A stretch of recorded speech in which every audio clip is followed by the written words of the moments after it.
Godavari జిల్లాలే target గా BJP రాజకీయం చేస్తుందా? గోదావరి గట్టుపై కాషాయం కంటున్న కలలు ఫలిస్తాయా? మొన్న వర్మ, నిన్న సోమువీర్రాజు, నేడు పాక. మరి నెక్స్ట్ విధేయుడు ఎవరు?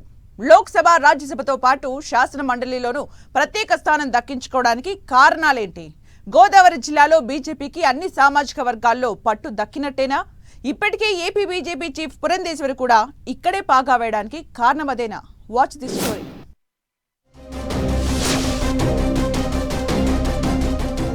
ఏపీలో ఎక్కడ ఎన్నికలొచ్చినా ఉభయ గోదావరి జిల్లాల్లో నడిచే రాజకీయంపైనే అందరి దృష్టి ఉంటుంది.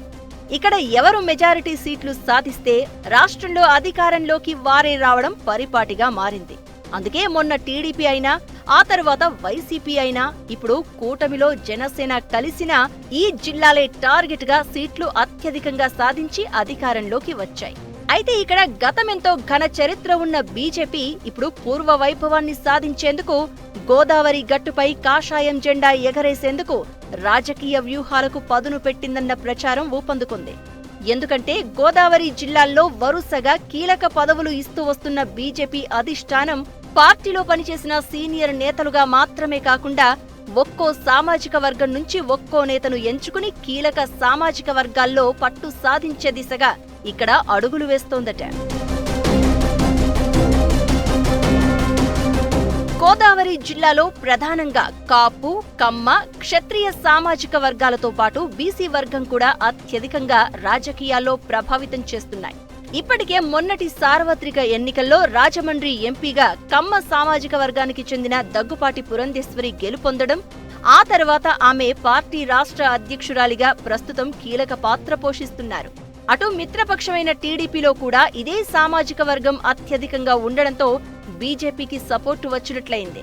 ఆ తర్వాత అనపర్తిలో కూడా బీజేపీ జెండాను ఎగురవేసేందుకు రెడ్డి సామాజిక వర్గానికి చెందిన నల్లమిల్లి రామకృష్ణారెడ్డిని పార్టీలో చేర్చుకోవడంతో ఆయన గెలిచారు. అటు శ్రీకాకుళం నుంచి ఇటు పల్నాడు వరకు రెడ్డి సామాజిక వర్గానికి చెందిన ఏకైక ఎమ్మెల్యే నల్లమిల్లిని. ఇక నరసాపురం పార్లమెంటులో పట్టు సాధించేందుకు బీజేపీ క్షత్రియ సామాజిక వర్గానికి చెందిన భూపతిరాజు శ్రీనివాస వర్మకు నరసాపురం ఎంపీ సీటిచ్చి ఆ తర్వాత కేంద్ర మంత్రి పదవి కూడా కట్టబెట్టారు. భీమవరం నుంచి క్షత్రియ సామాజిక వర్గానికి పెద్దపీట వేయడంతో ఆ వర్గం అంతా తొలి నుంచి బీజేపీ వైపే ఉందన్న టాక్ వినిపిస్తోంది. ఇక కీలకమైన కాపు సామాజిక వర్గాన్ని తమ వైపు తిప్పుకునేలా రాజమండ్రికి చెందిన సోము వీర్రాజు వంటి సీనియర్ నేతకు మరోసారి ఎమ్మెల్సీ పదవి ఇచ్చి సీనియారిటీకి పట్టం కట్టింది బీజేపీ. ఇక రాజ్యసభ సీటును పాక సత్యనారాయణకు కట్టబెట్టడంతో గోదావరి జిల్లాల్లోని బీసీ వర్గాలు ఫుల్ జోష్లో ఉన్నాయట. పాక సత్యనారాయణ లాంటి మిత్రుడికి న్యాయం చేసేందుకు అటు సోము వీర్రాజు, ఇటు శ్రీనివాస వర్మలు ఇద్దరూ బీజేపీ అధిష్టానం వద్ద పావులు కదిపారు అన్న టాక్ వినిపిస్తోంది.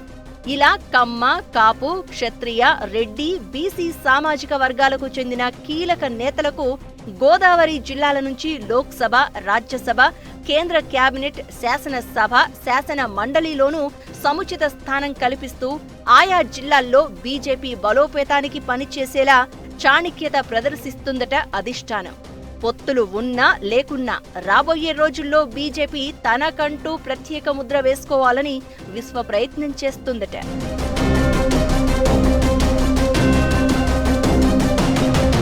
ఇలా బీజేపీ లిస్టులో వరుసగా గోదావరి జిల్లాల్లోని సీనియర్ నేతలకు అదృష్టం దక్కుతూ ఉండడంతో నెక్స్ట్ ఎవరిని ఆ అదృష్టం వరించబోతోందని ఇప్పుడు అందరూ చర్చించుకుంటున్నారట.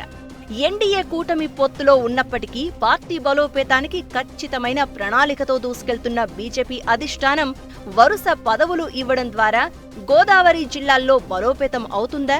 గోదావరి గట్టుపై కమలం జెండా ఎగురవేయగలుగుతుందా అనేది పెద్ద ఎత్తున చర్చ జరుగుతోంది.